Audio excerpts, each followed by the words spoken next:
Hey there guys, welcome back to a new episode on the channel. It's Craig Patrick for DS Sports as always, and this time we're in a new room. As you can see, I've just moved next door from my room next door into my office in my house. We're going to be recapping the UEFA Europa League. This has been filmed on the Saturday morning, late Saturday morning, so we're going to recap it all.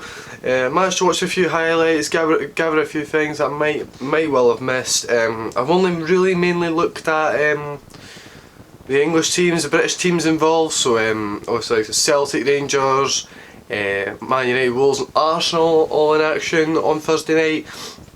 So we're going to go through them all. We're going to go through all the groups from A to L. Excuse me guys. And there's been a couple of surprise results in this one, a couple of teams who are fairly new to the competition, a couple of debutants making some really good impacts in the Europa League this season. So we're going to go through this guys, and remember to like and comment on the video, comment anything you like, leave a like in the video as well, subscribe to the channel if you're very new to the channel. Appreciate the support as always guys, it's always great to get a little bit like to see that, and it helps me out a lot, so I'm really thankful for that guys. So we're going to start off the 6 o'clock games, or 5 to 6 games should I say officially. We're going to go Group A. It's a group that features Sevilla, a serial winner of this competition, both in its old UEFA Cup form and of course in its current Europa League form as well.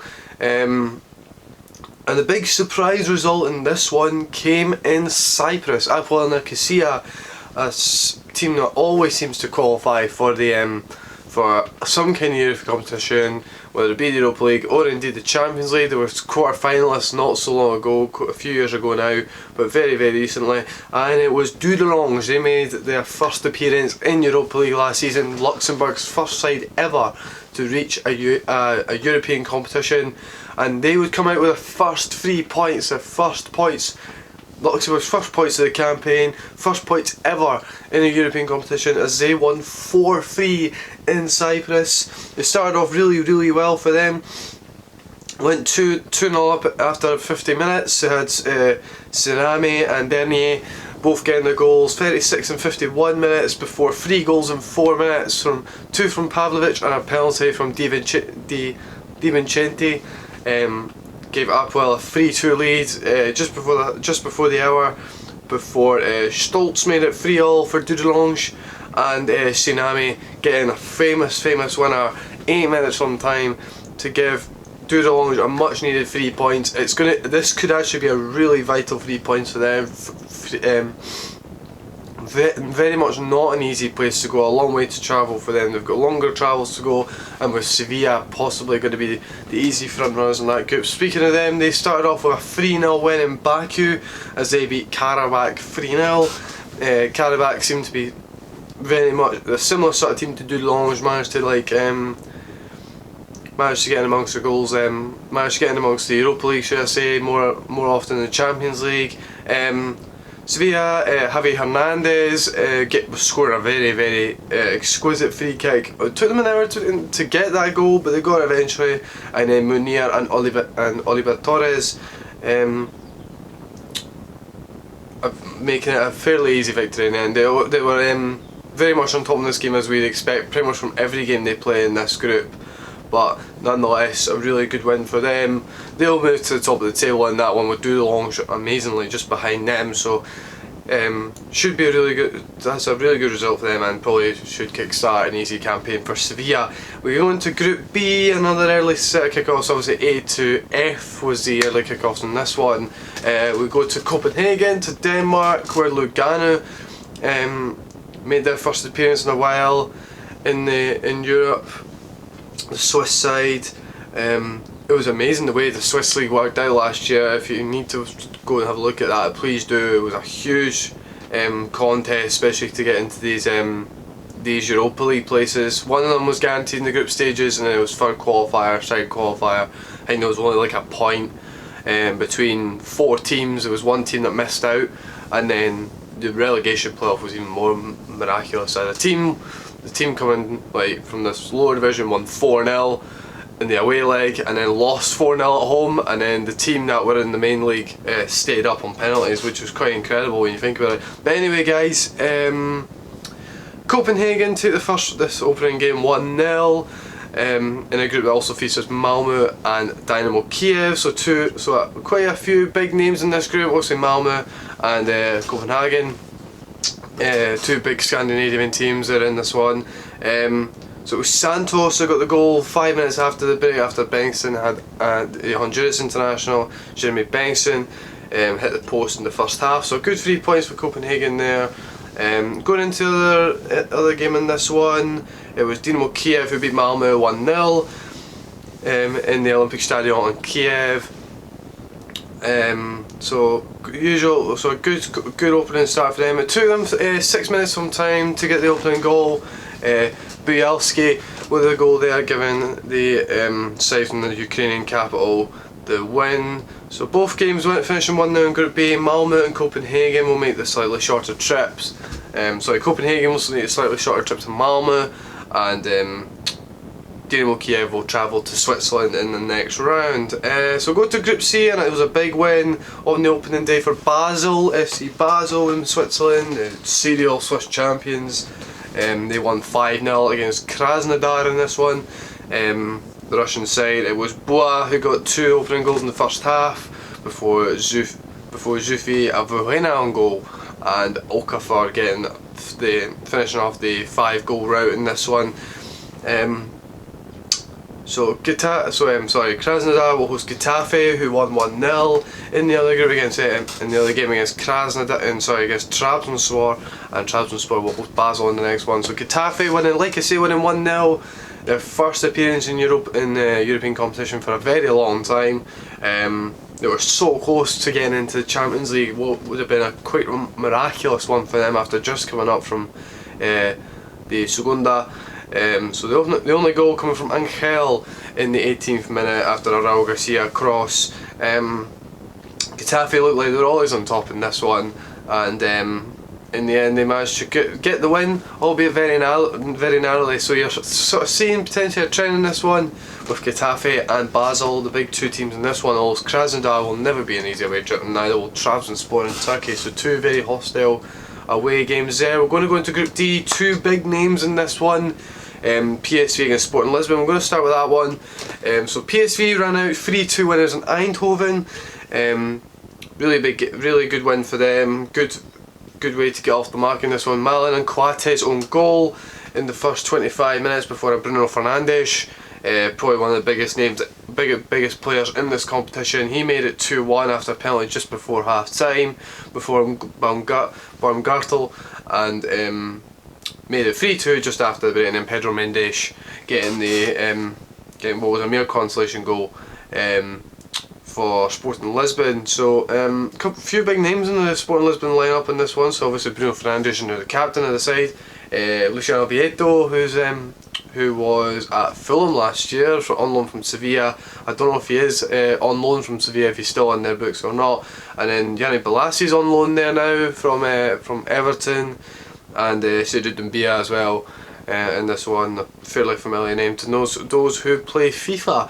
So really good win for Eindhoven in this one. Good way to start off the group. In the other game in this one, it was LASK. It was the Austrian side who were hosting Rosenborg. Rosenborg always sort of thereabouts in youth competition, whether it be in the late playoff stages, like qualifying stages, or in terms of the group stages itself. So LASK, the Austrian side, first group stage game for them in the Europa League. They came out 1-0 runners. It was Hollande who got the goal just before the interval, 45 plus 3 minutes in that one. So yeah, really good opening win for them. A much needed win for them, although they are probably still going to be outsiders in that one, behind the giants from Holland and Portugal. Rosenborg, it's going to be hard to see where they come back from that one. They're going to need to have some really good home form if they're going to have any chance to go through.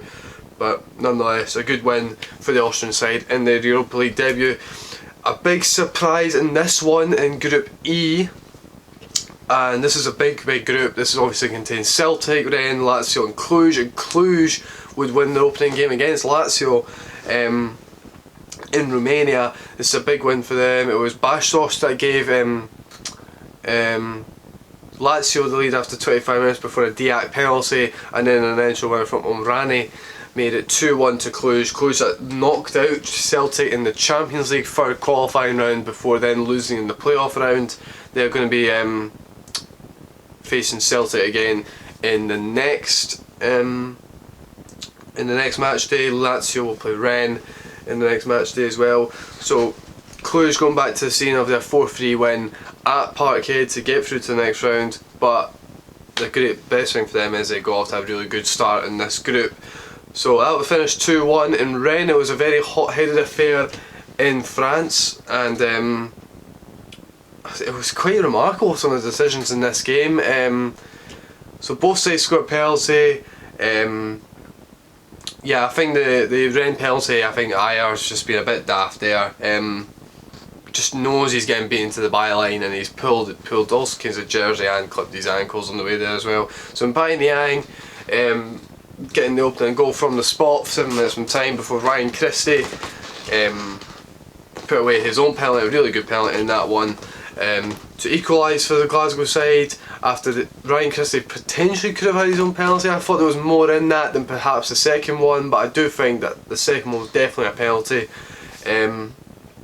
So a really good point in France for Celtic. They've got two arguably maybe tougher away games coming up, with Cluj having just beaten Lazio, and Lazio at the Stadio Olimpico, at the Olympic Stadium in Rome, is going to notoriously going to be a tough one as well. So a good point for Celtic, good way to get them off the mark. Still unbeaten in Europe this year away from home, so that's a really good omen for them after what has been a notoriously poor European record away from home. Next off we go to Group F. This is Arsenal's group. We're going to start there. Arsenal travel to Frankfurt with perhaps a slightly weakened side. I mean, it's hard to tell perhaps their mindset in this one, but they had perhaps their closest challengers in Frankfurt. They travelled away to there, and it was a really good 3-0 win for Arsenal. They were really good in this one.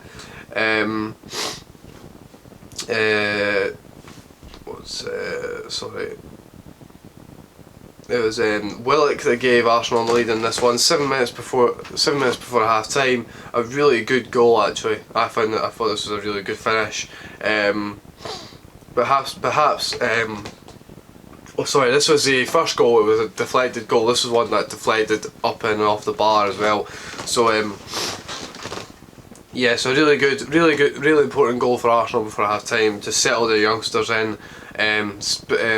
Before Bakayo Saka, I think his name is. I could be wrong. This might have been a really poor.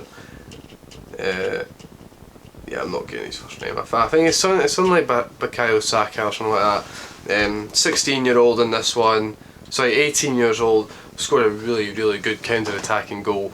Fantastic finish into the bottom corner there to probably have sealed off the win at that point, but Aubameyang made it free 2 minutes before full time, and a big 3-0 win in Frankfurt for Arsenal, who had a lot of big names out there. Hasebe is their usual centre back. They had Baj Dost and Andre Silva playing up top. Kor got sent off in this one 11 minutes before full time, so that perhaps made life a little bit easier. Gonçalo Pacienza, who's been their serial goal scorer, came on midway through the second half. Kostic, another one who is a big name for them in their usual 3-5-2 system.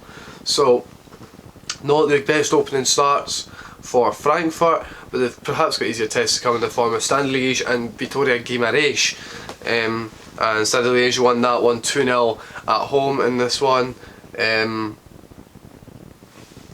So yeah, brilliant result for them. Both goals coming in the second half. It was a Hanino goal that gave Stade Liège the first lead halfway through the second half, before Mpoku gave them the 3 points in added time in this one. So 2-0 win for them. So Arsenal will move top of this group, and will host Standard Liège in the next match days before Vitória Guimarães host Frankfurt as well. So some important games coming up. Potentially you would perhaps see it as a good, potentially a 3 points for Arsenal, and maybe Frankfurt can get back on track with a win in that one away in Portugal. So some interesting results. That was all the 6 o'clock games. We're now moving on to 8 o'clock games. We're going to Group G, and Rangers in a really tough group this one. They got a really important opening win against Feyenoord at Ibrox. Brilliant result, brilliant performance from Rangers, I must say. It looked a very open game as well. A lot of big chances. Morelos had 2 really good chances. Yeah, lots of players, lots of shots, lots of chances. So I'm actually going to the Porto game on this one. I know that Shea Ojo scored an absolute thunderous finish to give Rangers what proved to be the winner. Yeah, like I say, brilliant performance by Steven Gerrard's side, and a big 3 points to get them going in this group, because Feyenoord, yeah, perhaps obviously it'll be the shortest away day for them. They haven't got that far to go, Rangers, that's a good thing. They haven't got the biggest away days in the world, so they've got Porto and Young Boys of Switzerland, Young Boys of Bern, so definitely a good chance to potentially pick up some points, albeit not in very great places to go. Rangers their first win in 6 against Dutch sides. Obviously this was an emotional game beforehand. A lot of orange around Ibrox, paying tribute to their legendary right back Fernando Ricksen, who unfortunately lost his battle with motor neuron disease. Well, I say it's a battle, obviously it's a terminal illness, but it doesn't take that away from the great fighter that Fernando Ricksen was. So I do, he was one of my heroes growing up as well. I was a Rangers fan when I was younger, did go to a few Rangers games, and Fernando Ricksen was one of the first names that had appeared to me in a footballing sense. So a huge tragedy to see him go, and yeah, biggest of respects to his families and well wishes as well, to his family and his well wishes in that respect as well. So yeah, like I say, against Dutch opposition, a really emotional one in this sense, but it was a really open affair. Like I say, Shea Ojo gave Rangers a lead. Arfield hit one against the crossbar in this one. Tavernier missed a penalty. So it could have been 3-4-5 for Rangers if it all perhaps went a little bit better on this side on the night.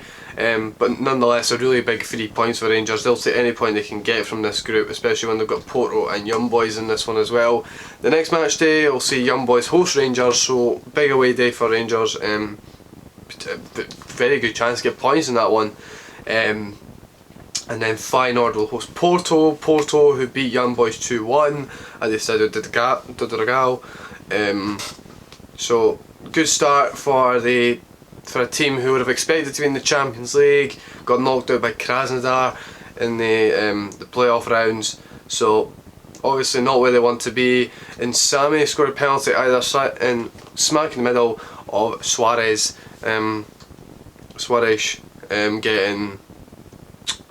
Getting a brace either side of that penalty. So all the goals coming in the first half hour in that one. Porto, you're expecting to be among the favourites to win the tournament, especially given their European pedigree. In the quarterfinals of the Champions League last season before getting knocked out to Liverpool. So was it Liverpool? Yeah, it was Liverpool, wasn't it? Yeah, I'm not confusing that with the season before when they did play Liverpool as well. They did play Liverpool last season. So yeah, good 3 points for Porto. They'll go to the top of the table after that. After the opening match day, like I say, Porto travel to Feyenoord, so a really potentially interesting affair in that one, with Rangers also playing Young Boys before we see the home and away with Porto and Rangers. So good start for Rangers and Porto in that group. Group H, we go to Espanyol, who had to settle for a point against Ferencváros. Ferencváros, a very big Hungarian side, very notorious for being great in the mid to late 50s, perhaps even earlier than that, in the 20th century. It was Ferencváros who took the lead in Espanyol in Barcelona. So Javi Lopez scored 10 minutes into the game. He scored in his own net Javi Lopez scored into his own net in the 10th minute in the first half, before Vargas scored on the hour mark to give them an important equaliser. Espanganero, a former Real Madrid player, hit the bar late on for the hosts. So yeah, all the points shared in that one, and a really good point for Ferencváros, who are probably the outsider. Maybe the outsiders, I say that, perhaps. I mean, that's maybe not that fair. Certainly got every chance in this group, especially when you think about the other result in this group. The other result in this group was quite remarkable. Ludogorets of is it Hungary? For goodness sake, it's Hungary, isn't it? Yeah, it is Hungary. I'm sure it is. Yeah, sure it's Hungary. If I'm wrong, please correct me on that. It might be Hungary, it might be Bulgaria, I'm not sure. It might even be neither, I'm not sure. But a huge win against a team that is notorious for being in Champions League, Europa League, whatever, in CSKA Moscow. Debate gave CSKA the lead after 11 minutes before a second half rampage by Ludogorets. Wanderson, who recently played for Bulgaria at Wembley, Lukoki, and then a Kusperu hat-trick gave Ludogorets a smashing 5-1 win at home to CSKA Moscow. The Ludogorets are unbeaten in their last 11 Europa League home ties. So a brilliant result for Ludogorets. Going to be massively important in this group, especially when goal. I don't actually think goal difference is the main head-to-head in this one. I think it might well be head-to-head, but I might be wrong. I think it is actually head-to-head, but nonetheless will no doubt be important in that one. Let's just double check the fixtures in that one before we move on to Group I think it is. Let me just double check. So CSKA Moscow hosts Espanyol, so that's going to be a big game in that group, and then Ferencváros will host Ludogorets. So not far to travel. I know those are both definitely Eastern European sides, so not a huge distance to travel. As Espanyol will travel to from Barcelona to Moscow for that one. So moving on to Group I, it's now Group I. It's Wolfsburg, who the German side, who played debutants from Ukraine and Alexandria. They've won Wolfsburg won 3-1 at home in Germany. So Maximilian Arnold and Mehmedi gave them a half-time lead of 2-0 before Banana scored for Alexandria to give them their first ever Europa League goal. Before Bracalo scored right immediately afterwards to give them an easy 3-1 win. This is a group that also contains Saint-Etienne and Ghent, so Saint-Etienne will host Wolfsburg in the next match day, with Alexandria playing their first ever European home game against Ghent of Belgium. In the other game in this group, it was Ghent who beat Saint-Etienne 3-2 at home, so not a great start for Saint-Etienne. I know there was a big goalkeeping howler in this one. I think it was for Ghent's third goal. It was Perrin for Saint-Etienne. Perrin's a fantastic goalkeeper. I think just completely misjudged the ball and ended up putting the ball in his own net. So David gave Ghent the lead after 2 minutes before Bilal Khazri, a former Sunderland player, gave Saint-Etienne the equaliser, and then David scored his second of the game just before half time, before Perrin's own goal 20 minutes after the break, and then Kaminski scored for Ghent in his own net against Saint-Etienne. So a game of own goals as well. So yeah, Saint-Etienne, not a great start for them in Belgium. They will host Wolfsburg, like I say, and then Ghent will travel to Ukraine against Alexandria. So move on to the next one. We're going into Group J. I'm going to have to refer back. Group J is a big group. We've got the likes of Roma in this one, Mönchengladbach from Germany, and also Başakşehir from Istanbul, who are also very very close to beating their city rivals Galatasaray to the Turkish League title. Mönchengladbach started off dreadfully in this group, and I mean dreadfully, as the other team in this group is the Austrian debutants Wolfsberger, who go by a different name due to sponsorship reasons. I think it's like Svelets WAC or something. I know WAC is it's like Wolfsberger AC or something like that. So it's Wolfsberger, it's with an E instead of a U in relation to Wolfsburg, the German side. But yeah, massive win for Wolfsburg. They won 4-0 at the Borussia Park. At Borussia Park in Mönchengladbach. It was must have been an absolute howler. Must have been dreadful to watch if you're a Gladbach fan in the stadium.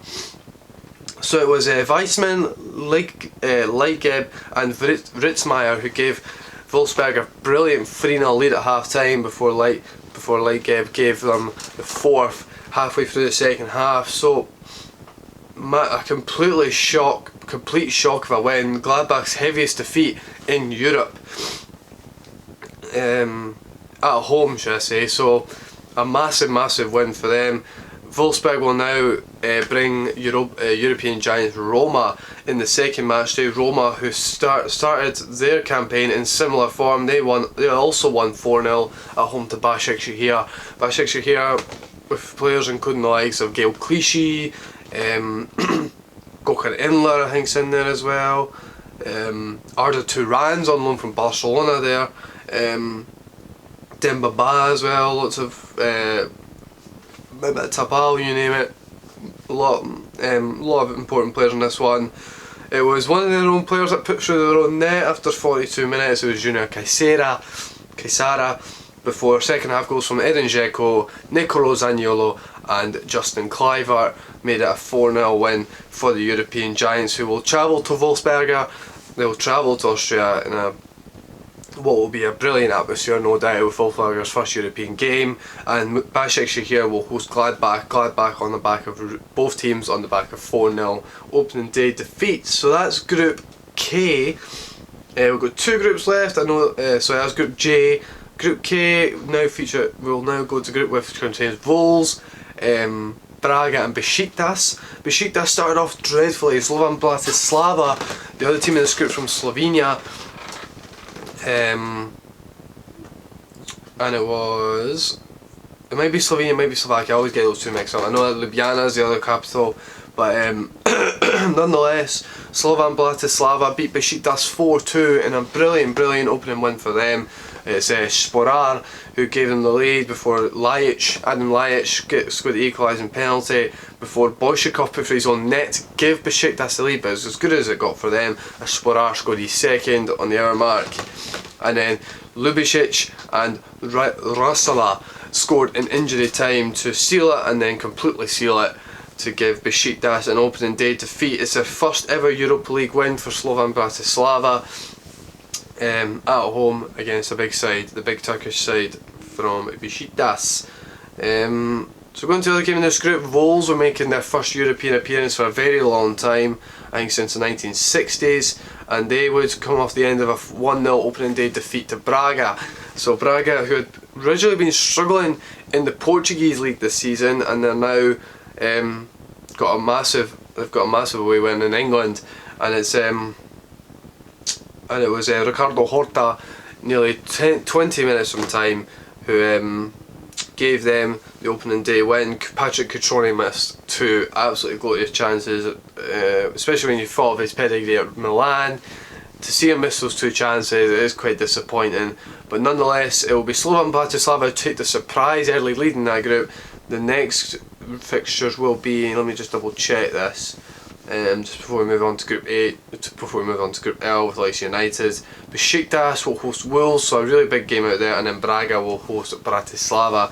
So two big away trips for the two sides involved there, in Wolves and Bratislava, travelling to either sides of Europe. But nonetheless, good opening days for Bratislava and Braga. We move on to Group L, and this obviously includes big European giants Manchester United, who, for one way or another, one fan may think that they shouldn't be in the Europa League, they should be in the Champions League, but nonetheless they are here, and they started off on an opening day win against Astana, a much changed side for United, with the likes of Gomez, Chong, Greenwood, all starting this one, the likes of Rojo, Dalot also getting first team appearances as well. But it was Mason Greenwood, 17 years and 11 months old, who got his first senior goal for Manchester United, and it's also his first European goal as well. So big win for them. It was a good performance by United all in all. They did dominate the game with a lot of possession, and came out on top in this one. They will now head to AZ Alkmaar in Holland for a short away trip, their shortest away trip, with the likes of Partizan Belgrade and also Astana, who they beat. Sorry guys, we're going to pick it up there. I think I got cut off in the middle of the recording. So Manchester United win 1-0 thanks to Mason Greenwood in Group L. And then the next one, it was going to be, we're now going to Belgrade. It was Partizan Belgrade 2, AZ Alkmaar 2, and it was Stengs who originally gave AZ Alkmaar the lead before Nacho scored twice either side of half time, the first of those being from the penalty spot, to give Partizan what was a 2-1 lead before Bladu. Bladu is a player that I've known quite well. He's someone that I've used in my FIFA career mode of Ajax, somebody that I've brought in as well.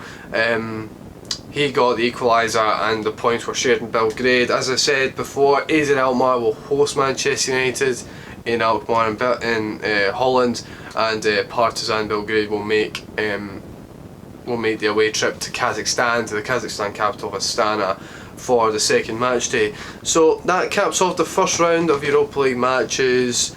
Obviously a bit longer this one, this will be in excess of a half hour, hence why I got cut off there, because I can only record a half hour at a time. So the big things to take from this one: Wolfsburg with a massive debut win, Ludogorets with a big win in there as well, and then wins for Rangers, Arsenal, United, and a draw for Celtic as well for the British side, a defeat for Wolves. Dudelange getting Luxembourg's first ever European club win. Lask, another debutant to win against Rosenborg, and yeah, a lot of things going around there. Some giants getting off the mark, like the likes of Roma and Sevilla getting big wins. And then Mönchengladbach getting hammered at home as well, so that wasn't very good for them. Basel getting a big win, big opening day win as well. So that's going to round it up, guys. We're going to be back in 2 weeks with this one. It's going to be October the 1st and 2nd for the Champions League, October the 3rd for Europa League. So look forward to next round of Europa League games coming in 2 weeks time. We'll be back with reviews of those ones, and we'll obviously be hopefully keep following European football up until then as well, to maybe give a bit more info on those as well. Until then, guys, thank you very much for watching this video. Thank you very much to those who are subscribing to the video. Remember to do that if you're new to the channel, and we'll hopefully see you guys very soon with whatever comes next, whether it be a roundup of some sort, or whether it be some other things as well. So until then, guys, thank you very much for watching, and we'll see you guys very soon. Take care.